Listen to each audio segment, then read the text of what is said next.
আরব বসন্ত নামে 2010 সালে যে আন্দোলন শুরু হয়েছিল, এবার তার ঢেউ লেগেছে মুসলিম বিশ্বের অন্যতম শক্তিশালী দেশ সৌদি আরবে। সোশ্যাল মিডিয়ায় মাস্ট ইউথ মুভমেন্ট নামে তরুণদের এই আন্দোলনকে সন্দেহের চোখে দেখছে দেশটির শাসকরা।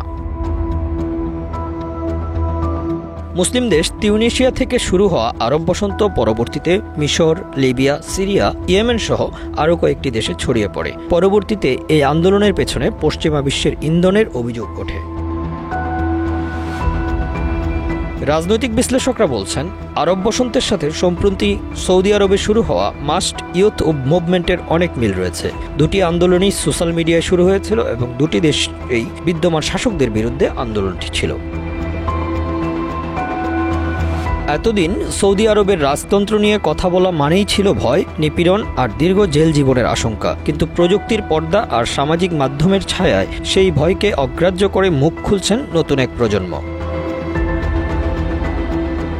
এই আন্দোলনের সূচনা টিকটকে। অল্প সময়েই তা ছড়িয়ে পড়ে ফেসবুক, এক্স হ্যান্ডেল, ইনস্টাগ্রাম সহ অন্যান্য সোশ্যাল মিডিয়ায়। মুখ ডেকে কণ্ঠ পরিবর্তন করে নাম পরিচয় গোপন রেখে ভিডিও বার্তা দিচ্ছে সাহসী তরুণ তরুণীরা।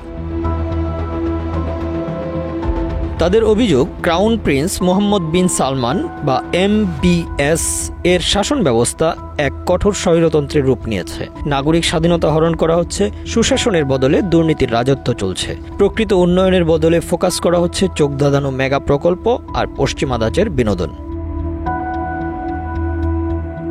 দেশজুড়ে অনুষ্ঠিত হচ্ছে কনসার্ট, নাচ, গান আর বিতর্কিত ইভেন্ট, যা অনেকেই দেখছেন ইসলামী মূল্যবোধের পরিপন্থী হিসেবে। আন্দোলনকারীরা বলছেন, পবিত্র নগরী মক্কা ও মদিনার মর্যাদা রক্ষা করা এখন জরুরি।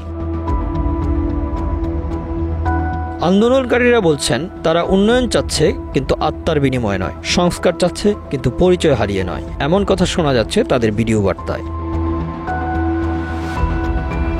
মানবাধিকার সংস্থাগুলোও উদ্বিগ্ন। তারা বলছে, তরুণদের পরিচয় গোপন থাকলেও সৌদি সরকারের নজরদারির কারণে তারা নিরাপদ নয়। অতীতে এমন বহু সমালোচক গ্রেফতার হয়েছেন শুধু একটি ফেসবুক পোস্টের জন্য। 2017 সালে ক্রাউন প্রিন্সের ক্ষমতা গ্রহণের পর সমালোচনার কণ্ঠ একে একে স্তব্ধ করা হয়। অনেকে আত্মগোপনে চলে যান, কেউ কেউ দেশ ছেড়েছেন। কিন্তু পরিস্থিতি এবার ভিন্ন, কারণ এই আন্দোলন শুধু সৌদি আরবের মাটিতে নয়, প্রবাস থেকেও সংগঠিত হচ্ছে। কেউ কেউ বলছেন এটি বাহিরের এজেন্ডা, সৌদির ভাবমূর্তি ক্ষুণ্ণ করতেই এই প্রচারণা। কিন্তু বিশ্লেষকরা বলছেন, অনলাইন প্রতিক্রিয়া ও ভিডিওগুলির ব্যাপক জনপ্রিয়তা প্রমাণ করে জনগণের মাঝে গভীর অসন্তোষ জমে আছে। বেকারত্ব, মূল্যস্ফীতি, বাসস্থান সংকট, এই বাস্তবতা ঢেকে রাখছে নিয়ম প্রজেক্ট বা লিভ গিগা কনসার্টের আলো। আর এই পর্দার অন্তরালে জন্ম নিয়েছে ক্ষোভ, প্রশ্ন ও শেষ পর্যন্ত আন্দোলন। Bangla affairs, news desk.